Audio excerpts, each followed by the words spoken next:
Salmo 53. Este salmo es muy similar al 14, tiene unas pequeñas diferencias en el versículo 5, y casi seguro que es el mismo salmo que lo aplicó a una diferente situación histórica.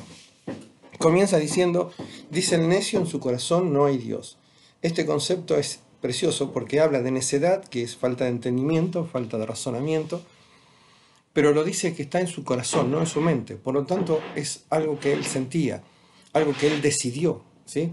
Y ese concepto lo vemos en Romanos capítulo 1, cuando allí en Romanos dice claramente que Dios, que los hombres vieron la existencia de Dios, vieron su poder, su deidad, pero decidieron no creer en él ni darle la gloria que le correspondía.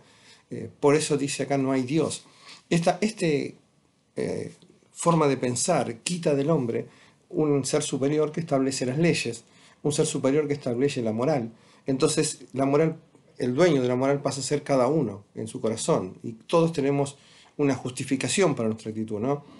Proverbios 3 dice: no seas sabio en tu propia opinión, teme a Jehová y apártate del mal, ¿sí? ¿Por qué? Porque cuando vos decidís por vos mismo, obviamente todo lo que haces está bien. Por eso acá el versículo dice: se han corrompido e hicieron abominable maldad, no hay quien haga el bien.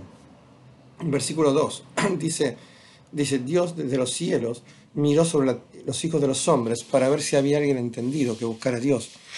Dios en su capacidad por ser el creador, el soberano, tiene derecho a mirar, a analizar, a investigar. Y esto es similar a Génesis capítulo 6, versículo 5, donde dice: vio Jehová la maldad de los hombres que era mucha en la tierra.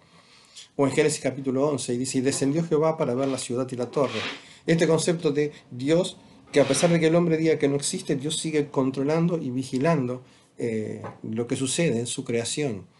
Y dice: no hay ningún entendido que buscar a Dios, porque a veces el hombre cree que su capacidad o su inteligencia está en descubrir cosas, en crear, en inventar cosas, pero la realidad es que Dios dice que el entendimiento está en conocerle. Esto está en Jeremías capítulo 9. Dice: no se alabe el sabio en su sabiduría, ni en su valentía se alabe el valiente, ni el rico se alabe en sus riquezas. Mas alabes en esto el que se hubiera de alabar, en entenderme y conocerme. Esto es Jeremías 29, 23 y 24. Y este concepto también dice que buscar a Dios. Acuérdense que el Señor en Mateo 7 dijo: pedid y se os dará, buscad y hallaréis. Si uno realmente siente en el corazón, Dios se manifiesta a él, pero dice que ni siquiera hacían eso. Versículo 3. ¿Qué fue lo que vio Dios entonces cuando miró? Que todos se habían vuelto atrás, que todos se habían corrompido, que no hay quien haga lo bueno, ni hay ni aún uno. Y acá el concepto supera a aquellos que dicen en su corazón es Dios. Ahora está hablando de la humanidad en general, como que todos están lejos de Dios.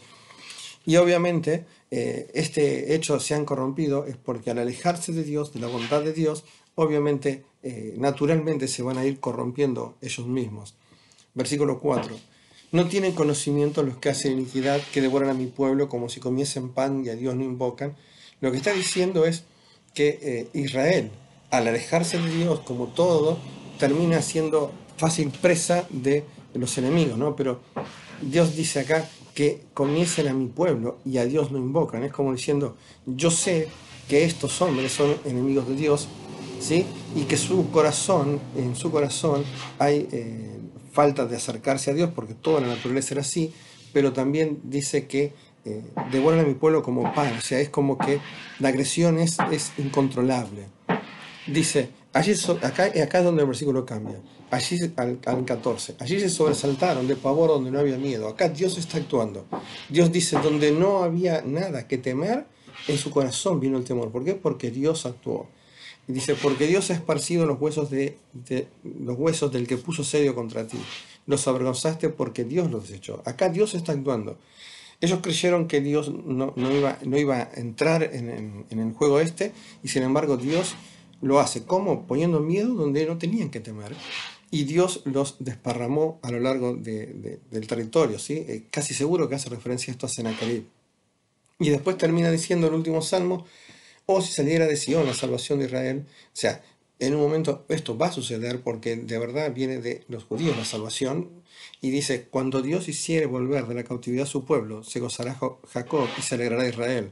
¿Qué dice acá? Que a pesar de las circunstancias en las que están, en un momento Dios va a hacer volver a Israel de la cautividad a la que fue llevado, y que cuando eso suceda, se va a gozar y se va a alegrar Israel. Y este concepto también se aplica a nosotros, cuando los hombres que están lejos de Dios, que negaron a Dios, que fueron esparcidos, que fueron atemorizados, si realmente buscaran a Dios, Dios los va a hacer volver. Y cuando los haga volver, va a volver el gozo a cada uno de ellos, ¿sí? Así que, Salmo 53, que el Señor les bendiga.